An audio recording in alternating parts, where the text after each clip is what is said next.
Hi everybody, it's Nikki and I am here with an exciting video for myself about my calibration factor, and a video that's my personal experience, personal opinion, personal thoughts, rather than to be used as medical advice.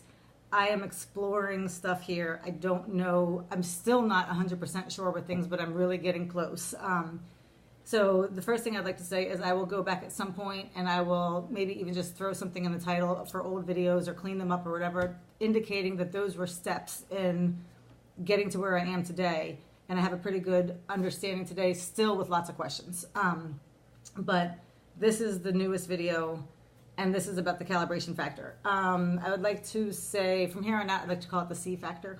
I guess I was trying to think of something that was easier than calibration factor. So I'll call it C factor from here on out. Okay. Initially, I thought that your iSig could be used only when you called Medtronic because you weren't sure whether or not your sensor was giving you a good number. So you'd call, it was part of their protocol, maybe, that they would kind of run you through and they'd have you check an iSig. I didn't know what it meant. Then we had a conversation somewhere along the line. Somebody mentioned something about how it was, slightly more useful than just to check. It actually had some meaning. And then maybe 6 months ago, we had a phone call where a gentleman, a Medtronic representative, said, have you ever heard of your calibration factor? And I said, no. And he told me how to calculate it really quick. And he said, oh yeah, you just do that, it's really easy. So we did it and it was great, but we still didn't really understand what it meant. We had to play, my mom and I, we kind of had to discuss and explore and whatever. Then we discovered that it was really potentially a pretty good, I was seeing 5-5 a lot. So I formed the idea that if it's a number I see often, then maybe it's a good predictor, not predictor, but it's a good way to estimate what your blood sugar is. In the beginning, that was working incredibly. What I didn't know at the time is because my blood sugar was very stable. And so the reason it was such an incredible indicator of blood sugar was because my sugar was always stable. Once there started to be more movement, that number is not quite as accurate, but it can still be a good ballpark. Okay, so before I get there, I'll say this. What I have learned about my calibration factor, or my C factor, at this point, is that what it is it represents movement of my blood sugar. It is not a BG, and it is not it's not dependent on my BG. What it is, it requires a BG finger stick. It needs that, and I need that number in order to calculate my calibration factor. But once I figure out my calibration factor, it is an independent piece of information about what my blood sugar is doing. And I have been using it, and it's the possibilities are endless. So I have a BG of, say, a 100, and I have a calibration of, say, a 5.5. Then I understand that that means that I'm a stable 100. If I have a BG of of 100 and a C factor of a 2.5, I know I'm 100 dropping fast. There is still some question right now that I still have at what point, when it changes, what it means. I won't go into what I don't know right now, except there is some. But I understand right now that my C factor, that I have a range, that I'm 5.5 at stable, and that as I pull away from those numbers, what it really represents is movement in blood sugar. So the more drastic the change in my calibration factor, the faster my blood sugar is moving. And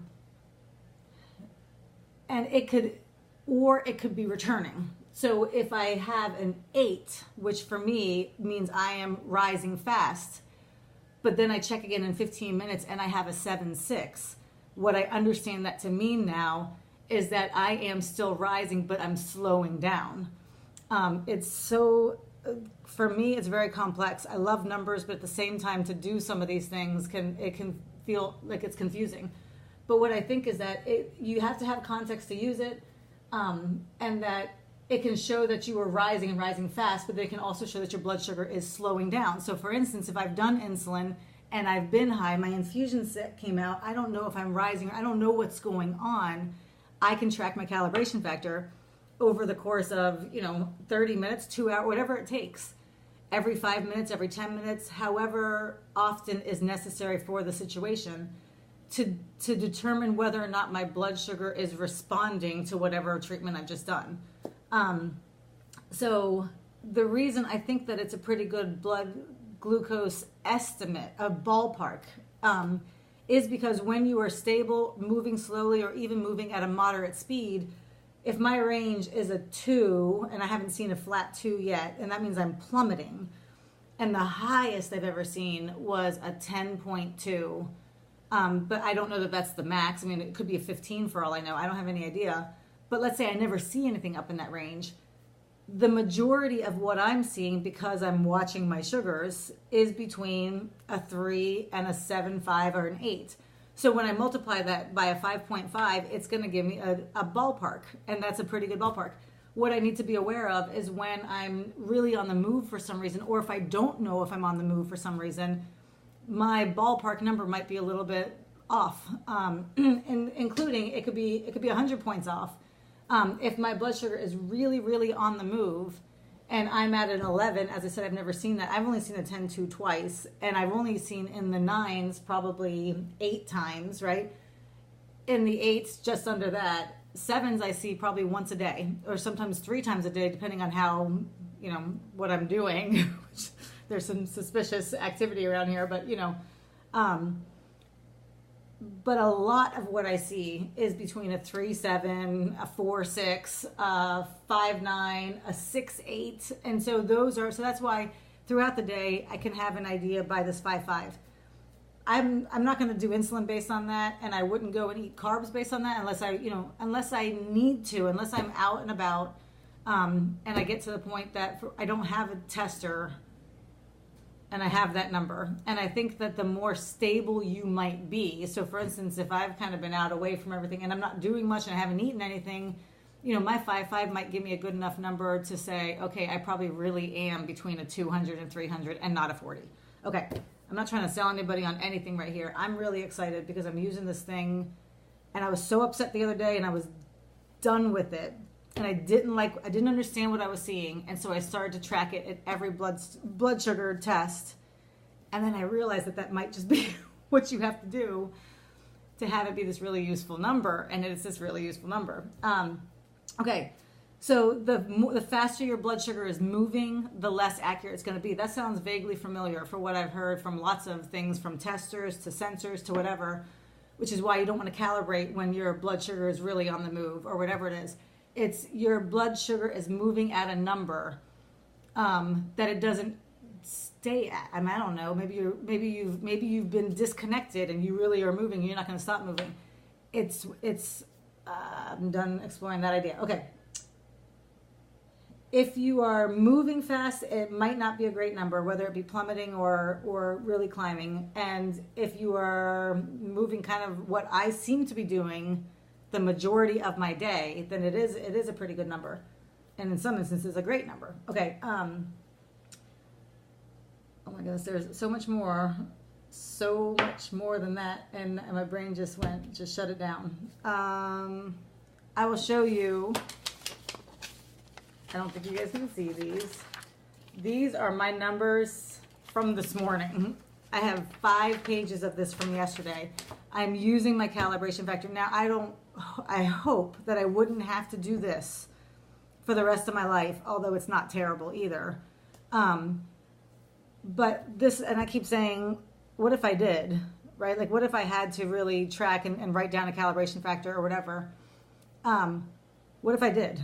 And I think I spend so much of my time either ignoring numbers or going too high and having to panic and do stuff to treat it, or going too low and being sick or whatever. And, I got medical stuff going on now that I really have to keep an eye on, and I need good blood sugars. And I found a way to have really good blood sugars. And the best part is when I don't, because I am a diabetic, when I don't, I'm able to pinpoint what I did wrong. And I feel like this calibration factor is just that. It's filling in a boatload of information where I didn't have any. And so I will show you very quickly that what I'm looking at right now, and my timer went off and I ignored it. It's going off again in 17 more seconds. I'm living by my timer. I'm living by my testers. And at every test, I'm doing a calibration factor. And it's because every time I do it, I know what number I was at.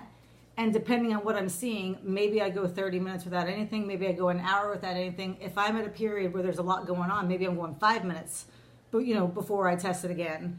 And I don't know that I have to do that for the rest of my life, but I'm doing it right now and it's fine. And I'm due to check my stuff right now. I said 15 minutes because my calibration factor was on the rise. And I'll give you an example. My SG was an 88. My BG was a 121. And my ISIG was 18.22. My calibration factor was a 6.6. That's rising. I had an hour and a half of minimum delivery. So I have a 6.6 and a high suspicion that my blood sugar is probably going to climb because of that minimum delivery. So I exited auto.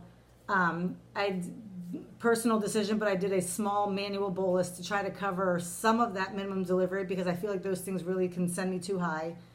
And now I'm drinking coffee, clearly, and I did my insulin. But I'm going to check my calibration factor. And I think I don't have time to do it for this video. I'd like to show you, but this is a long video. I'm really excited. And I have something to say about why some people are getting better results on this pump than others, but I'll be back. Thanks for watching.